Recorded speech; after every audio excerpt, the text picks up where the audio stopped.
Всем привет! Этот лицемерный фандом снова показал свое истинное лицо по отношению к Тэхёну. Это не первый раз и не последний. На этот раз они решили полностью проигнорировать день рождения Тэхёна в официальном календаре BTS. Причина, которую они привели, настолько абсурдна, что даже ребенок не поверил бы. Они утверждают, что это была оплошность, но правда очевидна: когда речь идет о Тэхёне, всегда найдется причина его принизить. Самое забавное, что они включили мероприятие для Намджуна в 2026 году, годом позже, но упустили такую важную вещь, как день рождения Тэхёна в 2025 году. Неужели они действительно думают, что кто-то поверит в это по ошибке? По иронии судьбы, день рождения Чингука уже прошел, иначе они бы нашли способ убрать его из календаря, который, как они утверждают, был создан ARMY. Какой банальный термин для оправдания лицемерия. Они много говорят о любви, единстве и уважении, но на деле проявляют лишь фаворитизм и избирательное презрение. И самое печальное, что это не единичный случай, это повторяющаяся закономерность, константа, ставшая частью фандома. Что бы Тэхён ни делал или не делал, так называемые фанаты всегда будут унижать и осуждать их. Однажды они празднуют, а на следующий день безжалостно нападают на него. Последний пример это ясно показывает. Вчера Джикуки разозлились на Тэхёна за то, что он дополнил свою историю рекламой Coca-Cola, и, по их словам, он не поздоровался с Чимином. Самое тревожное, что среди этих нападок кто-то даже заявил, что покончит с собой, если Тэхён не поздоровается с Чимином. Действительно ли эти люди психически здоровы? Где проходит граница между фанатизмом и полной потерей здравого смысла? Поистине тревожно видеть, как далеко заходят люди просто из-за фантазии, интерпретации или недопонимания. И, как всегда, Тэхён с его большим, добрым сердцем решил ответить любовью. Сегодня он поздравил Чимина с днем рождения с глубочайшим уважением и нежностью, показав, что не держит ни обид, ни обиды. Но, конечно же, вместо того, чтобы поблагодарить его за доброту, многие снова начали нападать на него, распространяя ненависть и язвительные комментарии. Вчера они ненавидели его за то, что он не поздоровался, сегодня они ненавидят его за это. Завтра, почему же еще? Этим людям казалось, что бы он ни делал, они всегда найдут новый повод для критики. Если он улыбался, это было фальшиво. Если он молчал, он был высокомерен. Если он что-то публиковал, это было провокационно. Если же нет, он держался отстраненно. Не было золотой середины, никогда не было удовлетворения. И хуже всего было то, что эти двойные стандарты стали нормой в фандоме, словно частью игры. И все же Тэхён продолжал идти вперед. Он не отвечал ненавистью, его не смывал шум. Его личность была настолько яркой, что даже посреди хаоса его свет продолжал сиять. В нем было что-то, что невозможно было уничтожить, как бы они ни старались. Его грация, его уравновешенность и доброта говорили громче любых ядовитых комментариев. Потому что, когда кто-то действует из настоящей любви, ненависть других становится лишь далеким эхом. Тэхён, своей добротой и природным благородством он раз за разом доказывал, что ему не нужно защищаться. Не ради рекламы и не ради удобства, а потому, что его сущность подлинна.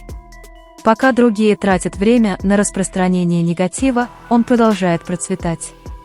И это больше всего бесит тех, кто процветает на драме, они не могут видеть кого-то счастливым без своего согласия. Вчера его критиковали за то, что он не поздоровался с Чимином, сегодня за его фотографии. Завтра, кто знает. Может быть, они придумают еще одно оправдание, еще один нелепый повод, чтобы оправдать свою зависть. Но в конечном счете все это не важно. Потому что, даже тонув в собственном яде, Тэхён остается тем, кем был всегда, артистом с благородным сердцем, искренней душой и светом, который ни от кого не зависит. Тэкук подарил нам прекрасные и незабываемые моменты, даже спустя месяцы после увольнения из армии. Каждый жест, каждый взгляд и каждое слово, казалось, несли на себе всю тяжесть их дней в разлуке. Я пытался вспомнить некоторые из этих моментов в своем предыдущем видео, но забыл один из самых ценных – момент, когда Чингук со смесью нежности и грусти сетовал, что Тэхён не вернется в армию. Этот миг был кратким, но таким значимым и трудным для восприятия, потому что в его глазах отражалось все, что он пережил, все, что он чувствовал, все, что безмолвно ныло за эти месяцы разлуки. Этот маленький жест, эта жалоба, звучавшая как простая фраза, содержала в себе эмоциональную глубину, которую могли понять только те, кто так сильно любил. Чингук знал, что Тэхён не может вернуться в армию, и все же он сказал это, словно сердце отказывалось принять, как сильно расстояние причинило ему боль и как много значит его присутствие рядом. Это был один из тех душераздирающих моментов, потому что он отражал самую человеческую сторону любви, уязвимость разлуки, страх потерять самое дорогое и непоколебимую надежду на воссоединение. Тэгуку пришлось столкнуться с одним из самых сложных испытаний для любой пары, которая так сильно любит, расстоянием. Но разлука на самом деле сделала их любовь сильнее, глубже, зрелее и реальнее. Когда сердце искренне, разлука не ослабевает, она обостряет чувства, делает их яснее, более осознанными. Представляю, как мучительно им было то время, привычный распорядок изменился, дни стали длиннее, а ночи полны мыслей. Я понимала, почему Чингук жаловался со смесью юмора и грусти.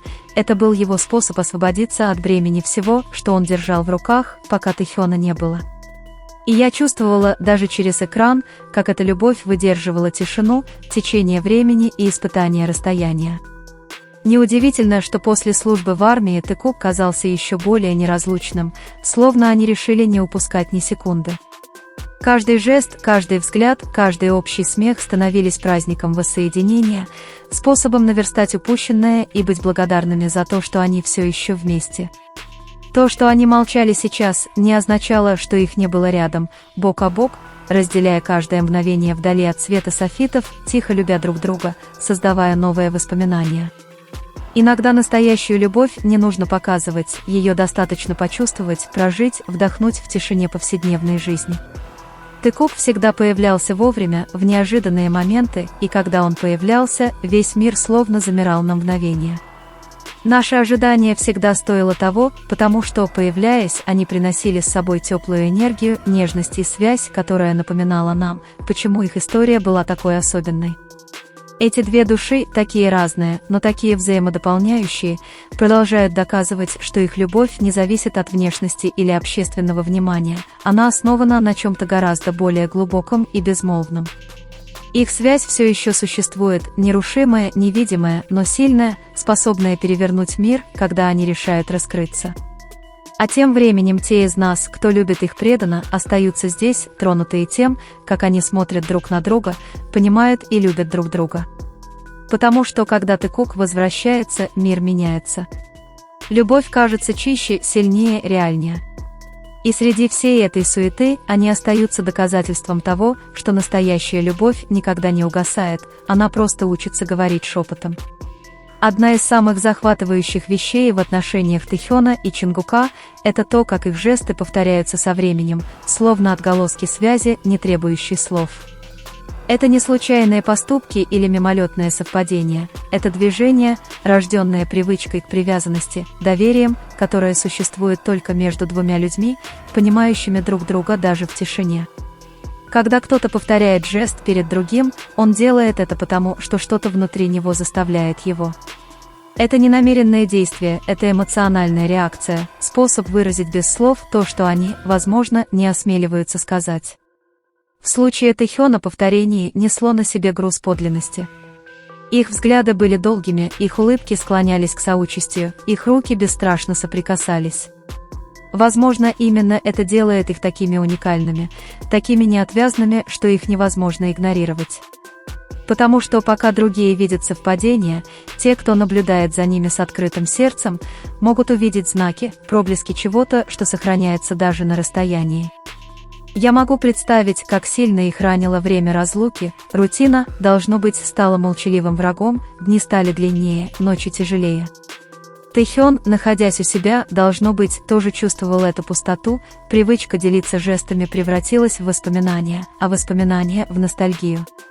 Легко было представить себе отголоски их смеха, чувства неотправленных сообщений, паузы между песнями, когда разум неизбежно возвращался к одному и тому же названию. И все же на расстоянии их связь продолжала биться, как нежная мелодия, которой не нужны были инструменты, чтобы выжить. Самым удивительным было то, как, несмотря ни на что, эта любовь, потому что ее больше нельзя было назвать никак иначе, смогла выдержать время, тишину и отсутствие. Не было никаких обещаний или публичных заявлений, но каждое воссоединение было молчаливым подтверждением того, что никогда не было разрушено. Когда они смотрели друг на друга, в их взгляде не было удивления, а узнавания. Таким взглядом обладали лишь те, кто слишком долго ждал.